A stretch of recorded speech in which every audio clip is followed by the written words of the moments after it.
Okay, so I just wanted to start out and ask you if you could just tell me what your thoughts were when you first heard this story, when you first experienced the real Hudson landing. Well, I was fascinated by it, as most people, but especially that iconic picture of the plane floating on the Hudson River, and then all the people standing out on there, or a good portion of them standing out on the wings. And I thought, that's an interesting.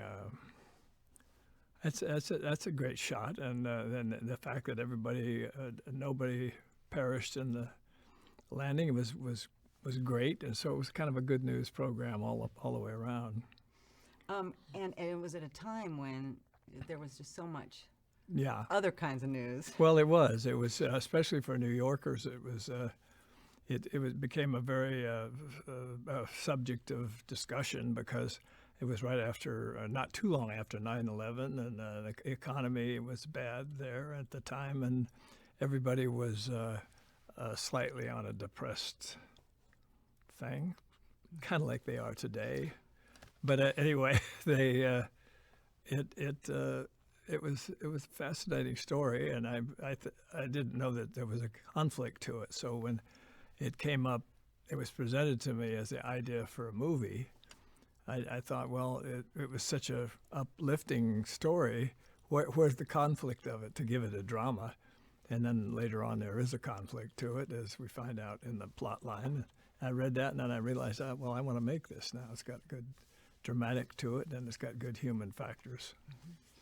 And you went up to meet the real Sully and his wife Lori, and I was just wondering if you could tell me what that experience was like, and if you saw any sides to this man that you maybe didn't get for the news coverage, or that informed the story you wanted to tell.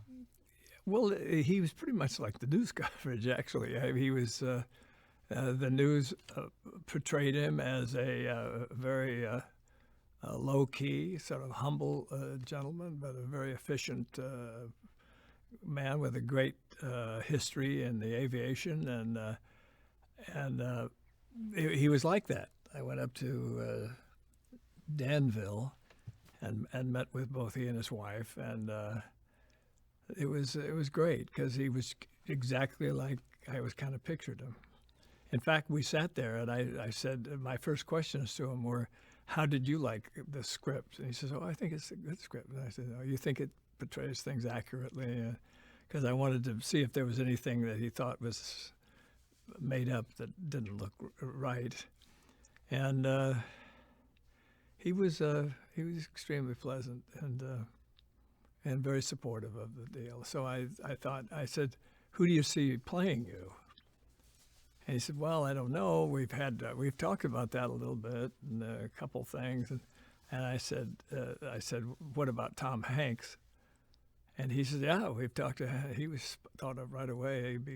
He's terrific. And so that's what happened. We came back and we made the overture to Tom Hanks.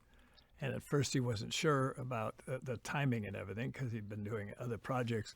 But he did read the script and liked it a lot. So he found he wanted to be participating. And is there a quality about Tom that, because he was your first choice, right, from the beginning? Right, from the very beginning.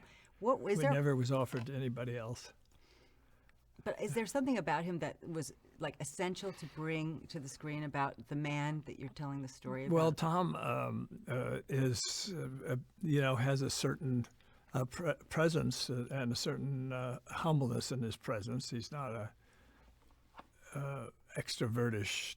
I mean, he can be, but he comes across like a reserved type of guy, and he just seemed like he would be able to get his arms around the character as good as anybody, and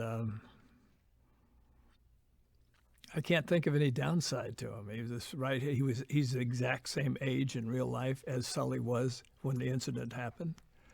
Everything fell into place. That's awesome. And Aaron Eckhart plays Skiles, his co-pilot. And Aaron Eckhart is a huge fan of yours. How did you come to cast Aaron Eckhart in this role, and what do you think he brings to the character? Well, he's very much. In fact, when Sully saw the picture, the real Sully, he said that how he thought that Aaron had captured the first officer in a very great way. He thought it was very much like the guy, the same sense of humor, the same kind of playfulness in life prior to, of course, the incident. And and Aaron just was about the same age, the same, everything fit. You know, it was one of those deals of, I always believe that one of the most important things in making a film is casting it correctly.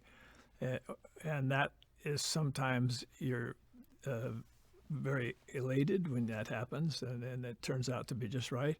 And sometimes when it turns out just not just right, you're figuring, well, what other gimmick can I put in here to cover up the fact that this is nothing like the person that we're really portraying there? You're telling a story that actually happened. At the same time, it's a drama, and I was just wondering, like, you took such pains to bring authenticity to it. Why was that so important for you to really be truthful and authentic in telling this story? Well, I think it was important to be authentic because it isn't that long ago. You know, we're talking 7 years and stuff. If it's something that's historical,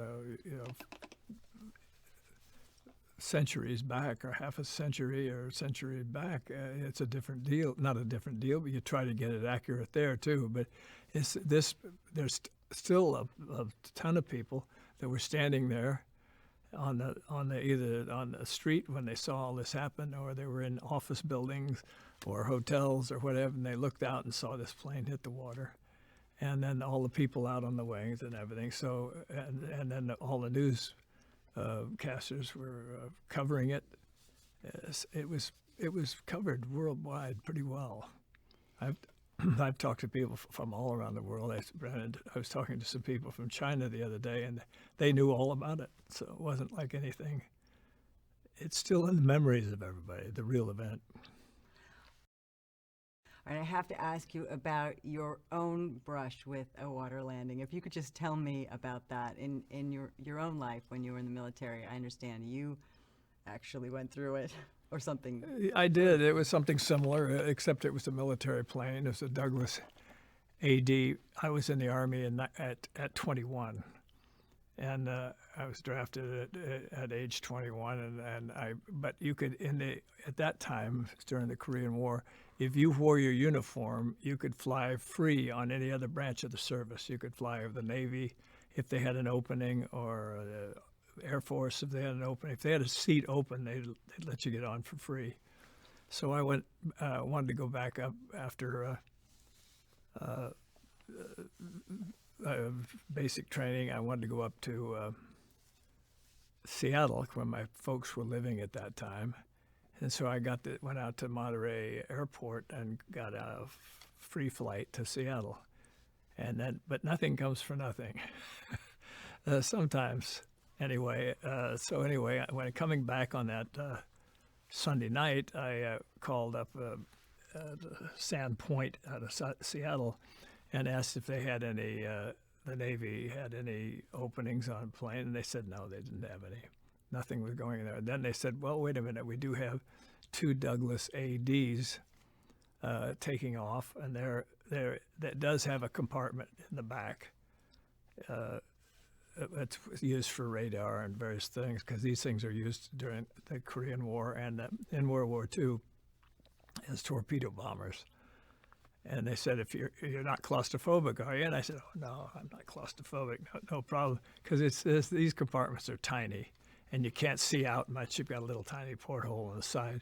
You're looking at a bunch of instruments and stuff in the front, which you know nothing about.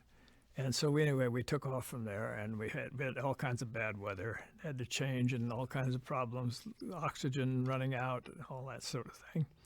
And then finally we got down to San Francisco. We were going to Alameda Air Base, and it was all stormy, very stormy. And so I kept sitting there. By this time I was starting to wonder. I thought maybe we're going to end up landing on Mount Tamalpais or something. But anyway, radios didn't work. So he went out to sea and finally found a hole through the clouds, and they got down under the clouds, and you could see the Golden Gate Bridge in the background. And we headed up there, and then the last word I heard on the radio before the radio went out was, we're up 2 hours on our 2.5 hours on 2 hours estimated gas or something like that, some ridiculous amount.